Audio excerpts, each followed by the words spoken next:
अस्सलाम वालेकुम, मैं हूं समर अब्बास एक नई अपडेट के साथ। गुज़श्ता रोज़ गुलिस्तान जौहर में आमिर हुसैन नामी नौजवान को पुलिस एहलकारों ने गोलियां मारकर कत्ल कर दिया था। इस नौजवान का क्रिमिनल रिकॉर्ड सामने आया, इस पर हम बात करेंगे। हमारे साथ सीनियर सहाफ़ी अब्दुल नदीम डोगर साहब मौजूद हैं। डोगर साहब, ये बताइएगा, ये जो मारा गया नौजवान है, इसका क्या क्रिमिनल रिकॉर्ड सामने आया है? देखिए, एक तो पुलिस ने जब कार्रवाई की थी उसके बाद ही थोड़ी देर कुछ पता लग गया था कि बेसिकली ये जो फैमिली है वहाँ पर, ये जो कच्ची शराब बनाने और उसकी सप्लाई का काम करती है, ये पुलिस को काम ने इसकी तस्दीक की थी। और जब ये वाक़या हुआ था उस वक्त इनके पास से कच्ची शराब की कुछ बोतलें भी बरामद हुई थी। हमारी ऑब्जर्वेशन ये रही है कराची में कि इस तरह के जो क्रिमिनल्स हैं वो बच्चों को बिठा के अपने साथ इस तरह की वारदातें करते हैं, इस तरह की सप्लाई करते हैं। वो एक अलग था, लेकिन इसका ये मतलब नहीं था कि उसे कत्ल कर दिया जाता। लेकिन आज जो पुलिस ने इस पे काम किया है मजीद, तो उसमें क्रिमिनल रिकॉर्ड सामने आया है। बाकायदा तौर पर जो CRO है उसके अंदर जो है वो उसका रिकॉर्ड मौजूद है।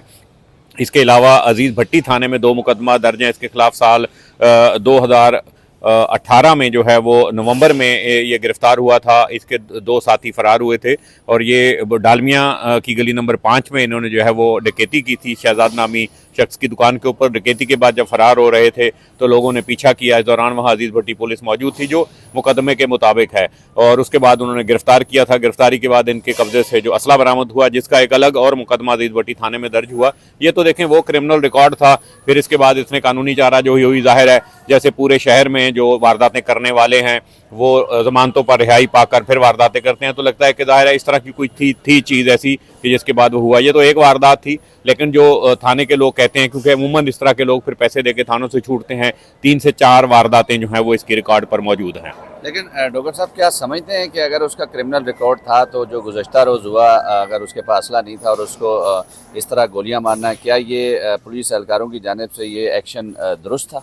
देखिए, जो पुलिस के अभी भर्ती इस वक्त पिछले 4-5-6 साल के अंदर जो भर्ती खासतौर पर हुई है, तो उसमें जितने भी लोग इस तरह के शशके या इस टाइप की फिल्मी टाइप की जो कार्रवाइयाँ वारदातें करते हैं या कार्रवाइयाँ करते हैं, मैं समझता हूँ ये उसका नतीजा है। बेसिकली कोई एक पुलिस वाला अगर इस तरह की वारदात में हिट हो जाता है, किसी को रियल क्रिमिनल को मार देता है, तो उसके बाद हर पुलिस वाला आजकल सोशल मीडिया का शशका है, आपको पता है, टिकटॉक है, फेसबुक है, इसके ऊपर अपने आप को वो करने के लिए इस तरह की वारदात, मैं समझता हूँ कि शायद उनके जहन में यही था कि शायद वो डाकू है। फिर इस तरह कुछ हालात व वाकयात जो उनके स्टेटमेंट्स रिकॉर्ड हुए हैं ना, उसमें ये आए हैं सामने इस तरह के हालात व वाकयात कि उन्होंने कहा कि उसने ऐसे झांसा दिया था पुलिस को कि पिस्टल चला रहा है, तीनों अलग हो गए। तो मुमकिन तौर पर उनको खदशा यही था। जैसा कि आपने देखा है कि जब वो फायरिंग करके गिर गया, उसके बाद जब पुलिस एहलकार उसकी तलाशी ले रहे, तो मुमकिन तौर पर वही खदशा था उनको कि इनके पास वेपन ना हो। और इस तरीके से पिछले जो एहलकार था वो भी पोजीशन ले रहा था, तो उससे था उनको ये था कि शायद इसके पास कोई असला होगा जिसकी बुनियाद पे हुआ। लेकिन जिस तरीके से वो खुद एक ट्रैप हो गए थे, एक बिल्डिंग में घुस गए थे, और उसके बाद नहीं इस तरह करना चाहिए था इनको, जिस तरीके से इन्होंने उसको मारा है। पुलिस ने क्या अब तक की कार्रवाई की है उन पुलिस एहलकारों के खिलाफ? देखिए, आज उनको इंसदाद दहशतगर्दी की अदालत में पेश किया गया था, जैसे कि 780A का इसमें जो FIR दर्ज हुई है, उसके बाद उनको यहाँ पर कोर्ट में पेश किया गया था। इंसदाद दहशतगर्दी की अदालत ने उनका 5 दिन का जो है वो रिमांड पे उनको दिया है। मजीद उनसे तफ्तीश होगी, जो IO ने इनको बताया, तो 5 दिन के बाद जो है वो इनको दोबारा पेश किया जाएगा। लेकिन इस पर भी काफ़ी उंगलियां उठाई जा रही हैं, जैसे कि नॉर्मल क्रिमिनल्स को पुलिस पेश करती है कोर्ट के अंदर।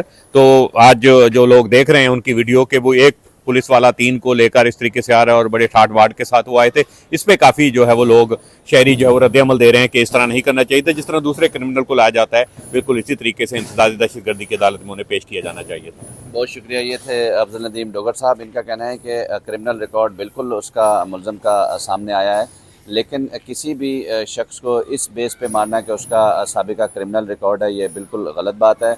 उन्होंने कहा कि पुलिस एहलकारों की जानिब से जो इक़दाम किया गया, जो एक्शन किया गया, वो गलत था और जिस पर उनके खिलाफ FIR भी दर्ज हुई है। अब जो उन्होंने आज कोर्ट में पेशी के दौरान जिस तरह वो शर्मिंदा नज़र नहीं आ रहे थे, नादम नहीं थे, ऐसा बज़ाहिर लग रहा था कि वो अपनी गलती पर पेशमान नहीं है, तो ये भी सोशल मीडिया पर आवाम में इसका भी रद्द-ए-अमल आ रहा है। तो दोनों जानिब से गलती हुई है कि रुकने पे वो नहीं रुका, जिसकी वजह से पुलिस एहलकारों ने गोलियां चलाई। लेकिन ये कोई ऐसी बात नहीं है कि इस तरह किसी पे आप गोलियां मार दें, कराची के नौजवान को आप इस तरह कत्ल कर दें। एक नई वीडियो के साथ फिर हाज़िर होऊंगा। समर अब्बास को इजाज़त दें। अल्लाह हाफ़िज़।